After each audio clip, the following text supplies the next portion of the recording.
Estados Unidos, porque em Washington o deputado federal licenciado Eduardo Bolsonaro discutiu com autoridades da gestão de Donald Trump a aplicação da lei Magnitsky contra o ministro do Supremo Alexandre de Moraes. O filho de Jair Bolsonaro levou reportagens brasileiras traduzidas para o inglês e questionou a interpretação de bancos nacionais que até agora entendem que operações em real estão liberadas. Eduardo saiu das reuniões com a percepção de que os Estados Unidos podem cobrar o cumprimento da lei, incluindo bloqueio total de contas ou multas a bancos brasileiros. Nas redes sociais, alertou que os bancos que mantêm contas de Moraes estão sob risco e há grande chance da pressão aumentar para certas autoridades brasileiras. Informação foi publicada no jornal O Globo. Consta. Começamos com você porque essa situação é bastante curiosa. A gente está tentando entender, desde que foi aplicada a Magnitsky contra o ministro Moraes, como é que fica a questão prática, principalmente contas em banco. Havia saído, inclusive, houve uma reunião com alguns banqueiros integrantes do Supremo Tribunal Federal. Eles estavam preocupados, tentando entender como é que seriam essas movimentações. E, num primeiro momento, o que saiu é que permaneceria tudo normal. O ministro poderia continuar com as contas nos bancos brasileiros, desde que não realizasse transações em dólar. Mas agora sai uma nova informação aí dessa reunião com o Eduardo Bolsonaro em Washington, que ele não poderia nem manter essas contas no Brasil, ainda que não fizesse transações em dólar. A sensação que dá é que os bancos brasileiros, por enquanto, estão levando em banho-maria essa história para ver se os Estados Unidos esquecem. Como é que você enxerga tudo isso, Consta? Que esses bancos estão correndo um alto risco. E mesmo assim, né, como ventilou a imprensa, os ministros do Supremo não gostaram da reunião, com André Esteves do BTG, com representantes do Santander no Brasil e por aí vai. Eles não gostaram da reunião e mesmo assim há essa interpretação aí muito benéfica ao sancionado da Lei Magnitsky, de que não, na moeda local não tem problema, é só se for realizar transações em dólar.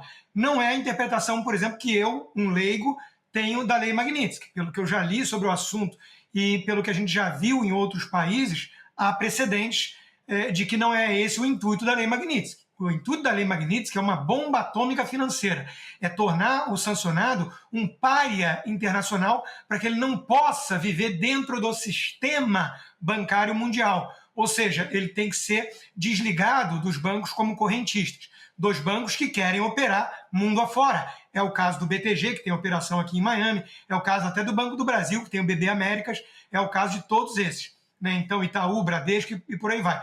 Então, sim, na minha interpretação, que o Eduardo Bolsonaro reforça que parece ser a da Casa Branca, né?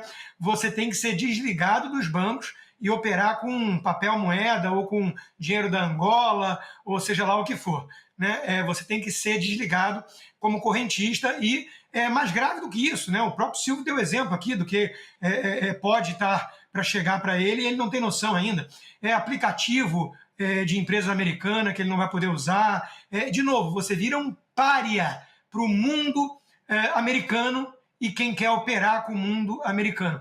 Por isso é uma sanção tão pesada que vai para cima de gente como os cúmplices do Maduro, ditadores de países onde o Estado fracassou e por aí vai. Eles estão já fechados dentro do seu regime, eles já são sancionados como nações, via de regra, pelos próprios americanos, pelos europeus, e eles vivem dentro desse sistema fechado como nababos, como reis. É o caso do Maduro na Venezuela, mas não pode operar com ninguém do mundo civilizado, digamos assim.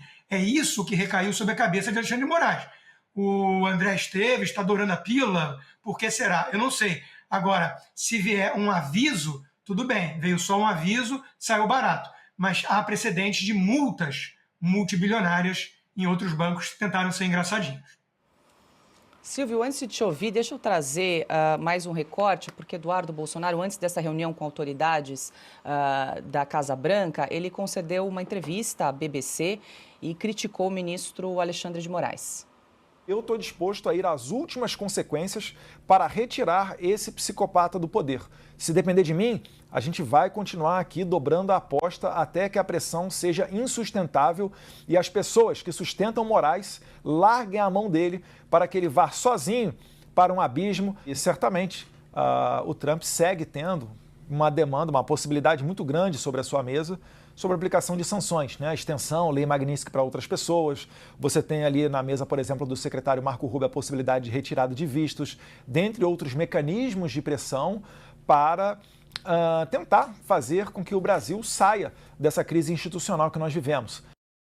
Pois é, Silvia, a gente tem falado há semanas sobre a extensão das penalidades para outros integrantes do Supremo, familiares. Ontem a gente trouxe cancelamento de visto para 2 integrantes do governo em relação ao programa Mais Médicos, que a gente vai falar mais adiante. Eduardo Bolsonaro, que estava em Washington, traz aí um panorama de que tem vários pontos, vários nomes e caminhos na mesa do governo Trump. E acho que há uma apreensão por parte de várias autoridades no Brasil, por parte dos ministros do Supremo Tribunal Federal, que já foram sancionados com a perda do visto e que podem ser também implicados na lei Magnitsky, e também outras autoridades. Fala-se em nomes de presidentes das casas do Congresso Nacional, talvez mais ministros do governo Lula, o próprio Alexandre Padilha é o ministro do Mais Médicos, portanto, de alguma forma, já tem alguma restrição em relação a ele, mas isso pode ser ampliado. Eu queria, na verdade, Paulo, aproveitar a oportunidade talvez para fazer perguntas aqui para o Piotr e para o Rodrigo Constantino, porque são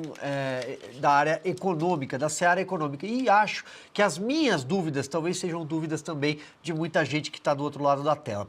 Um banco, por exemplo, Piotr, Rodrigo, um banco como o Itaú, o Bradesco, o Santander, acho que eu estou citando aqui talvez os 3 maiores bancos privados do Brasil, que gerenciam ativos, que têm uma carteira gigantesca, que têm operações em dólar, que o tempo inteiro passam pela mesa, né? Estou fazendo aqui uma linguagem até um pouco mais simples. Eles podem dizer não, nós não vamos seguir uma ordem americana. O que acontece, por exemplo, Piotr, talvez você depois Constantino complementa aqui, com a questão do SWIFT, que é, ou seja, a operação que inevitavelmente vai cair nos Estados Unidos. O banco pode dizer não?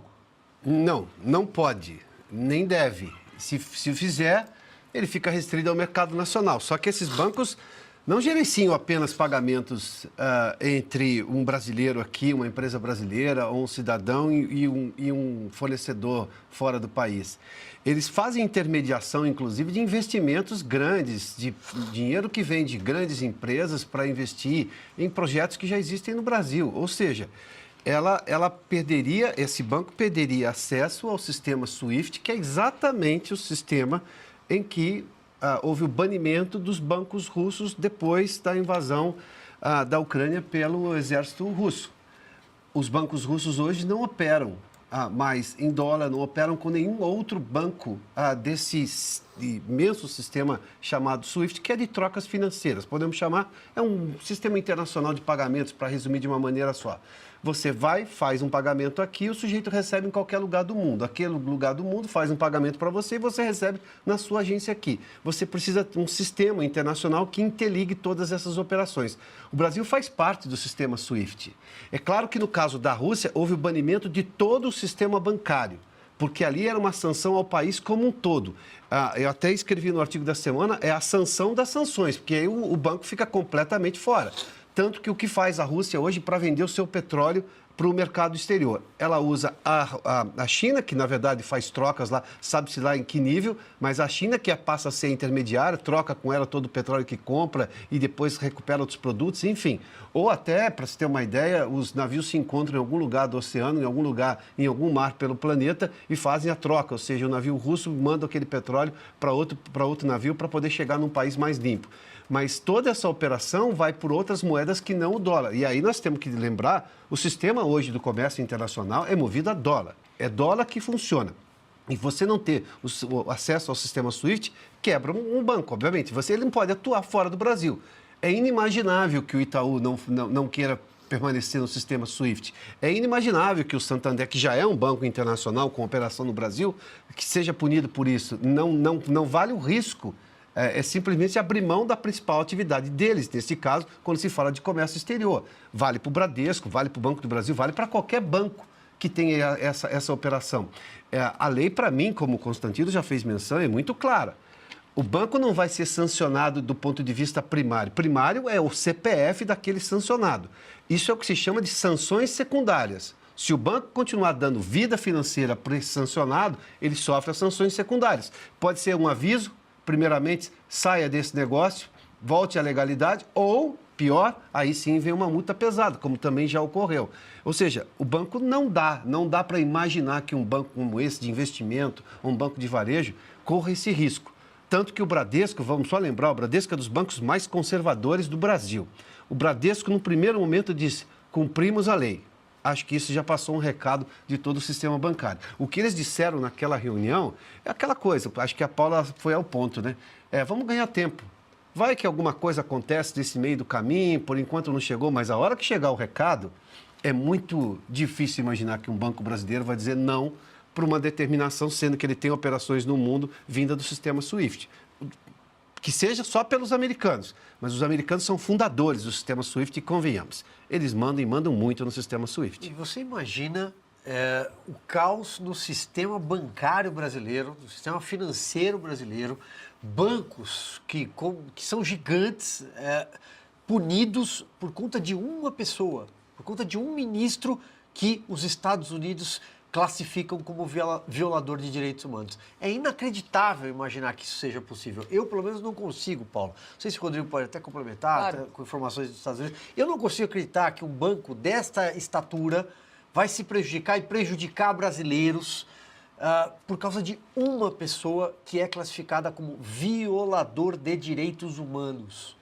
Deixa eu ouvir o Consta, porque essa dúvida Consta, só para trazer aqui, para acrescentar, essa dúvida do Silvio, se os bancos brasileiros podem se recusar a cumprir o que diz a lei Magnitsky, é exatamente o pedido de uma ação do PT, nesse sentido, para que os bancos não cumpram a ordem. Vale lembrar, exatamente, que só piora, e esse pedido está hoje nas mãos do relator, o ministro Cristiano Zanin. Quer dizer, o que a gente está aqui pensando numa conjectura, numa hipótese, é um pedido de ordem prática do PT, de uma ação do PT. Sempre o PT agindo para implodir o Brasil, a economia brasileira, né? Quem tem amigos assim não precisa de inimigos, né? É óbvio que isso não tem nem pé nem cabeça. A explicação do Piotr foi perfeita e é isso mesmo. Eu concordo com a sua premissa, Silvio. Não faz nenhum sentido do ponto de vista financeiro, por conta de um sancionado, um correntista, você sacrificar bilhões de negócios, né, só por uma multa que pode vir. Então, me parece que os bancos estão tentando ganhar tempo, mas não vão agir contra os seus melhores interesses econômicos.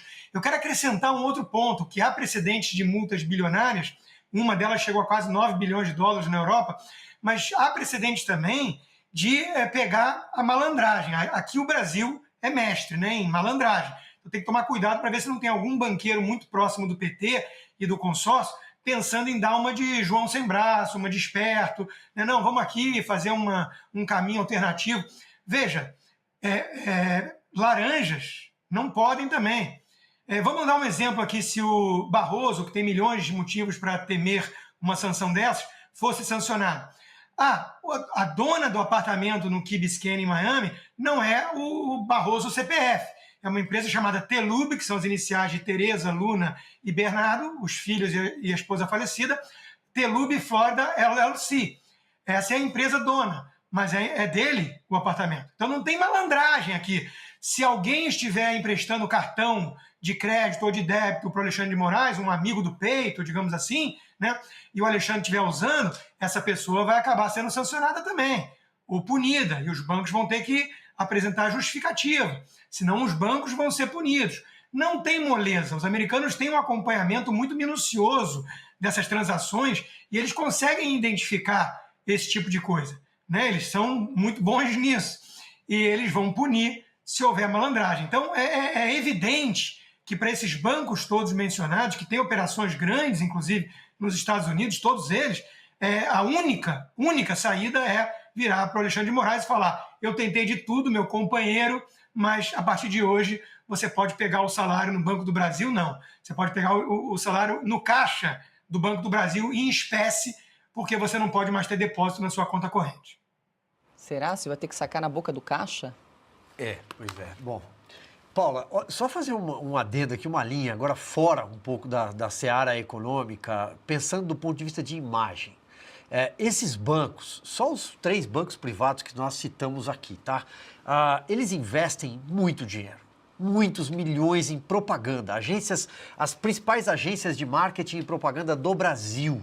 eles trabalham a imagem do banco, porque hoje em dia, inclusive com a concorrência de bancos digitais, bancos que não cobram tarifas, é muito difícil você reter o cliente. É muito difícil você ser um banco que ofereça uma cesta de produtos interessante, atrair o público jovem.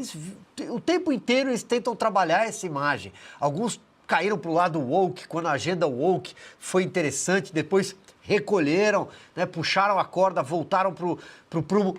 Vamos lá, esses bancos vão ficar rotulados, por exemplo, como bancos que defenderam o Alexandre de Moraes, que é um violador de direitos humanos, classificado pelos Estados Unidos desta forma, que está nas manchetes dos jornais e das agências internacionais no mundo inteiro.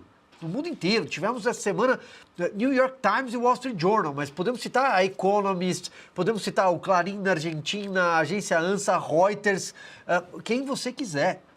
Esses bancos vão abraçar o Alexandre de Moraes para salvar um correntista, que é uma figura hoje cuja imagem é tratada como criptonita. Para quem entender 1% de publicidade, eles vão fazer isso? Esse é o risco. Será que eles vão fazer isso? Acho que não tem Rodrigo Maia, que representa os bancos, que salve. Ô Piotr, só para trazer uma atualização, o ministro Cristiano Zanin enviou esse pedido agora para a Procuradoria-Geral da República, para Paulo Gonet se manifestar a respeito do caso. E também alguns bancos já procuraram escritórios de advocacia nos Estados Unidos pedindo orientação para saber o que fazer em relação ao caso. Mas acho que estão levando em banho-maria nesse momento, porque nem eles sabem como fazer. Vamos pegar pelo valor de face? Se eles procuraram orientação de escritórios de advocacia no exterior, então essa resposta que eles deram aí, em tese nessa reunião com o ministro Gilmar Mendes, é precária.